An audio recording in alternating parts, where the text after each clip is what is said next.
para pemirsa Suyanto.id, dimanapun Anda berada, mudah-mudahan selalu sehat walafiat. Masih bersama channel pendidikan Anda, Suyanto.id.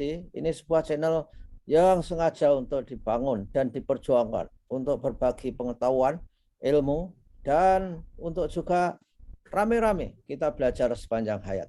Kali ini kita berada di episode 2 bersama narasumber kita, dan tentu saja sebelum saya sampaikan siapa narasumbernya, supaya Anda selalu klik subscribe bagi yang belum, supaya Anda selalu mendapatkan video terbaru dari Suyanto.id. Nah, narasumber kita kali ini adalah di episode 2 ini Bapak Profesor Dr. Sutrisno Wibowo. Beliau adalah Rektor Universitas Negeri Yogyakarta Junior dan juga pernah menjabat sebagai sekretaris Sekjen Penawa Dikti, dan juga banyak terlibat dalam persoalan-persoalan pendidikan dan juga pengalaman birokrasi yang luar biasa. Nah, kali ini tema yang akan kita bahas adalah bagaimana memaknai kemerdekaan di dalam belajar atau dalam pendidikan menurut paradigma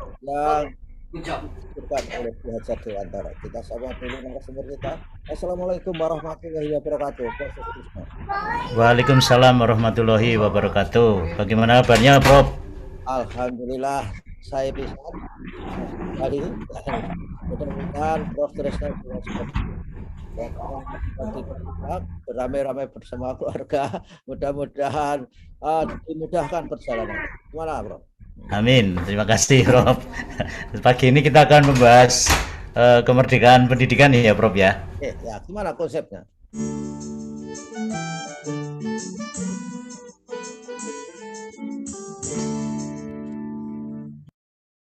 Ya, jadi tentu tidak terlepas dari konsep Ki Hajar Dewantara ya, bahwa manusia itu memiliki kemerdekaan untuk mengatur kehidupannya sesuai dengan norma dan aturan ya yang berlaku di masyarakat. Jadi tidak merdeka bebas semaunya sendiri, Prof. Jadi harus ada aturan ya, ada norma yang berlaku di masyarakat. Nah, Ki Hajar ini saya memaknainya ada dua kemerdekaan, Prof. Kemerdekaan yang pertama ketika tahun 1920 kita masih dijajah.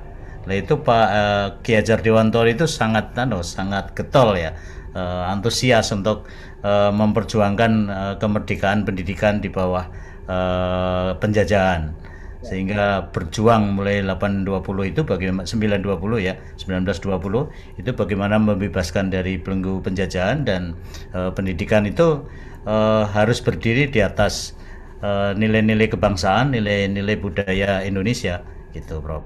Lalu yang kedua, kemerdekaan pendidikan itu memberi keleluasaan kepada anak didik ya untuk berkembang sesuai dengan kodratnya. Dan pendidikan itu tidak boleh ada paksaan dan hukuman, Bro. Jadi Ki Hajar itu menekankan berkali-kali itu tidak boleh guru memaksa, guru menghukum gitu. Karena itu kemudian menggunakan Among System itu yang minggu yang lalu sudah kita bicarakan. Itu, Bro, secara konsep dasar itu ya. Ya, oleh karena itu saya kira implikasi dalam manajemen pendidikan itu yang baik mestinya tidak top down, mestinya begitu. Gimana, Prof? Ya, betul. Jadi harus button up ya, Prof ya. Jadi bagaimana kodrat anak-anak ya peserta didik itu bisa berkembang secara maksimal itu, dan guru ini harus memberi kesempatan seluas-luasnya ya. Dan di dasawarsa terakhir ini kan terjadi transformasi pendidikan yang luar biasa ya, di mana pendidikan itu dikembalikan ke kodrat siswa. Jadi implikasinya harus student center. Nah, konsep student center itu kan sudah lama didengungkan ya, Bro. Ya, tapi tidak kunjung datang untuk dilakukan sebaik-baiknya sampai Mas Menteri melonsing Merdeka Belajar yang berpusat pada siswa, tetapi tetap saja terkadang guru ini menjadi penguasa di kelas, Bro. Itu persoalannya saya kira. Ya, ya. Ya, masalahnya saya kira guru itu bebannya terlalu berat. Dan mudah-mudahan setelah dikurangi misalkan RPP hanya satu halaman, itu menjadi sebuah upaya supaya guru bisa lebih otonom.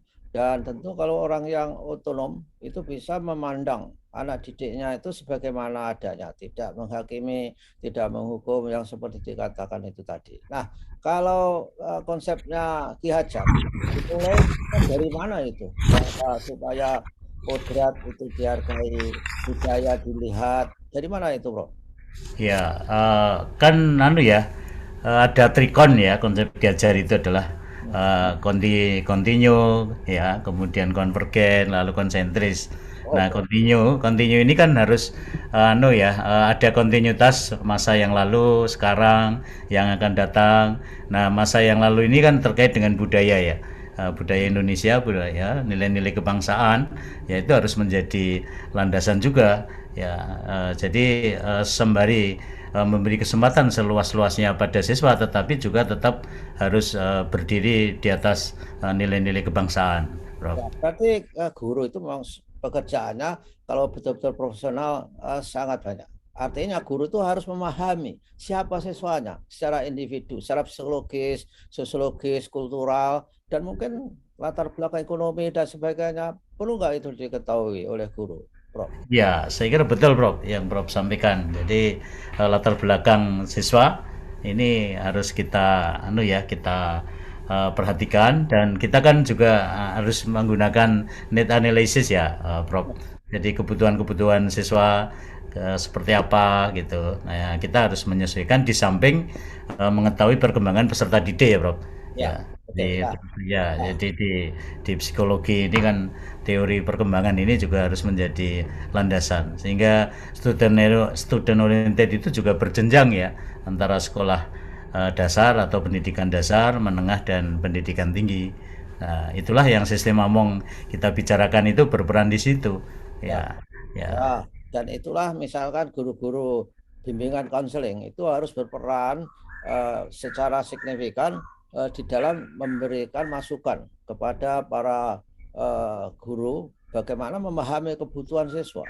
Karena kan yang paling gampang itu kan seperti menyajikan menu nasi rames, apapun konsumennya menunya sama saja. Nah, itu untuk pendidikan model Ki Hajar saya kira nggak match gitu, seperti itu, tidak bisa begitu, harus a la carte, bisa memilih orang kan, ataupun prasmanan lah menunya itu, betul nggak, Prof? Ya betul, kan memberi otonomi kan, Prof. Hmm. Jadi memberi otonomi pada, kalau kementerian ya memberi otonomi kepada sekolah ya, dengan manajemen berbasis sekolah tentu ya. Itu untuk bagaimana melaksanakan pendidikan itu ya atas dasar ya, lingkungan yang ada di sekolah ya, kemudian kebutuhan sekolah itu ya. Ya kurikulum tentu, tetapi kurikulum kan yang ya, yang akan mengarahkan ya, tetapi tetap saja harus disesuaikan dengan karakteristik siswa, karakteristik sekolah yang ada di wilayah itu, Prof.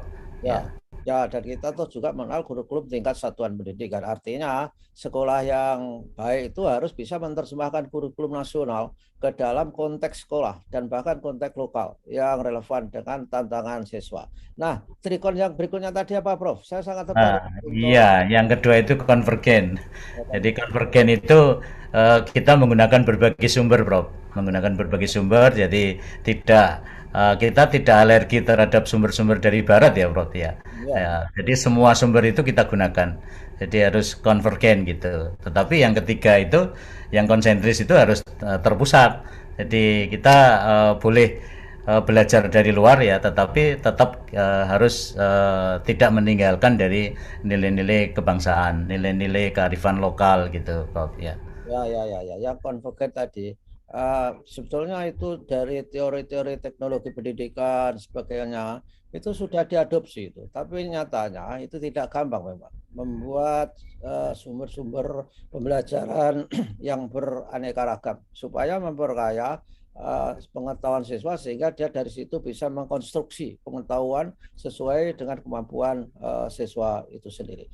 Yang membutuhkan sumber-sumber yang konvergen itu terutama di lapis apa, Prof? Di lapis pendidikan apa? Itu mungkin di tingkat dasar ya. Ya, saya kira semua ya, Prof. Hanya tingkatnya berbeda ya. Ya, dari dasar, menengah, dan tinggi. Ya, jadi kalau dasar ini kan banyaknya kalau teori Ki Hajar itu ya ambil Montessori, ya kemudian Rabindranath Tagore, kan itu teori-teori pendidikan yang berbasis pada kodrat sebenarnya. Ya, jadi bagaimana dikembangkan di tingkat lebih ke atas, menengah atas, kemudian tinggi. Nah itu sudah sudah bagaimana kecerdasan intelektual itu bisa lebih dikembangkan. Artinya iptex itu mau tidak mau ya harus kita ambil ya dari barat ya. Dan sekarang ini dengan revolusi industri 4.0 yang disusul dengan society 5.0 ya, mau tidak mau menjadi warga dunia kan Prof ya, dan panglimanya teknologi ya. Ya, Ya, saya kira peradaban ya. Jadi seperti ya tema peradaban. seperti tema apa hari kelahiran Pancasila hari ini, bangkit bersama mewujudkan peradaban dunia. Kalau nggak salah seperti itu. Saya kira itu Ya, juga masih dalam konteks semangat Ki Hajar, saya kira, Bro. Betul nggak? ya, iya betul. Jadi Ki itu kan juga tri rahayu, Bro. Ya, satu itu adalah mamayu hayuning yang terkait dengan pribadi ya. Jadi bagaimana menyelamatkan diri ya, kemudian memayu hayuning bangsa ya.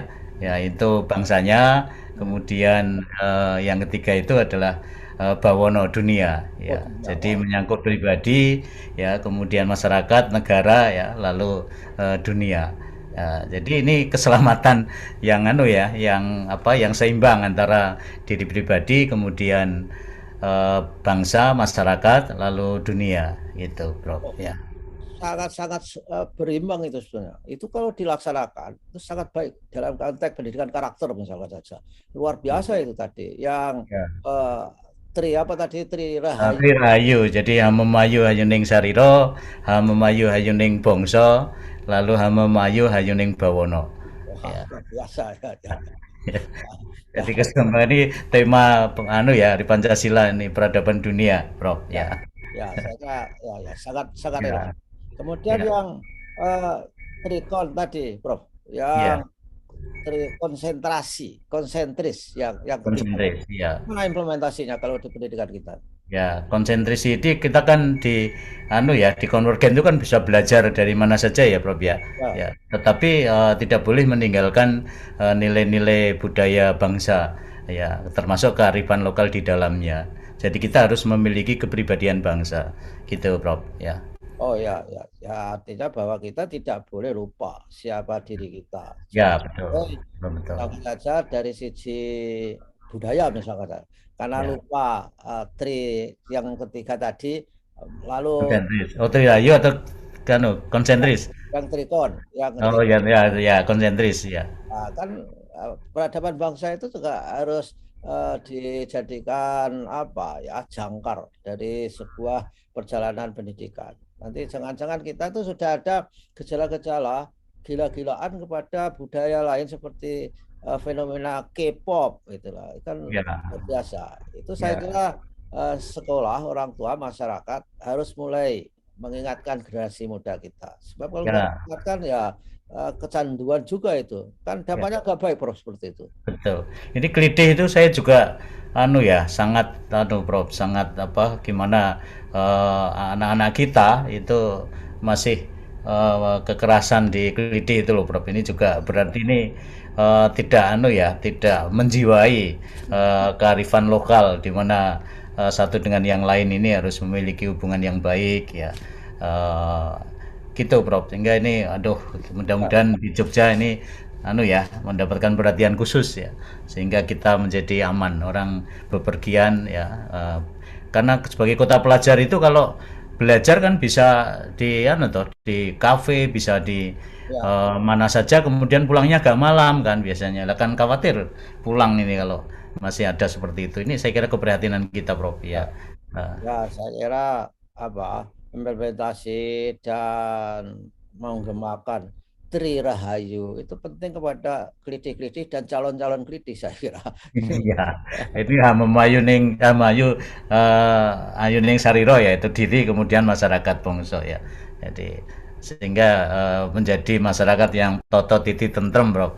Ya. Ya, ya betul. Saya kira kalau orang itu terancam dalam arti kesejahteraannya, termasuk orang nggak sejahtera kalau klinik Iya, betul, betul. dalam. Ya, Kan mau keluar malam itu ada rasa ancaman itu kan hidupnya nggak sejahtera juga itu. iya, iya, iya. Saya penting Prof itu. Dan mudah-mudahan ada penelitian yang seperti itu ya di klinik-klinik itu. Mudah-mudahan ada lah. Saya belum dengar. Sudah ada nggak Prof penelitian soal? Kayaknya masih belum nih, tantangan kita ini untuk ada penelitian khusus supaya latar belakangnya apa, ya masyarakat yang mana, ya lalu kenapa, ya mungkin ini kualitatif itu, Prof, supaya bisa Ya, tahu persis ya. sampai akar-akarnya, Prof, ya. Ya, saya kira betul. Kalau misalkan saja Tirirahayu itu diteliti, diimplementasikan kepada misalkan bagaimana mencegah patologi sosial seperti kelitih, saya yakin itu akan memiliki manfaat yang sangat besar. Karena kelitih itu kan fenomena saja. Ya, Masalah akarnya yang seperti katakan Profesor tadi harus diketahui dan apa dikurangi ketika fenomena itu disebabkan oleh sesuatu hal yang misalkan saja akibat krisis modal sosial misalkan saja. Nah ini penting saya kira. Nah pesan terakhir Prof, ini apa ya, pesan terakhir? Maksud saya bukan terakhir, pesan sebelum kita tutup ya, Prof, ya. untuk para Ada guru gimana Prof? Ya, ada dua ya, Prof. Yang pertama, ini kita harus mengembalikan tujuan pendidikan ini untuk kesempurnaan hidup manusia, ya, sehingga memenuhi untuk keperluan lahir dan batin, ya, yang diperoleh lewat kodrat alam.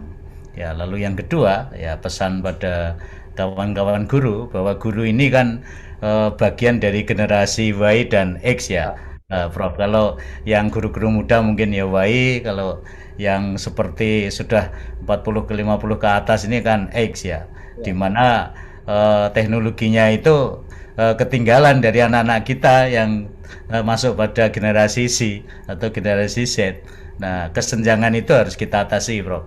Oke. Sehingga bagaimana guru ini ya menguasai teknologi mutakhir, teknologi informasi, ya, sehingga tidak ketinggalan dari apa yang dikuasai oleh anak-anak kita. Dan kita harus mengembalikan ya pendidikan itu pada kodrat anak-anak kita, dan guru memberi kesempatan seluas-luasnya ya untuk tuturi handayani ya supaya anak-anak kita bisa berkembang sesuai kodratnya. Demikian, Prof. Ya, Terima kasih. oke.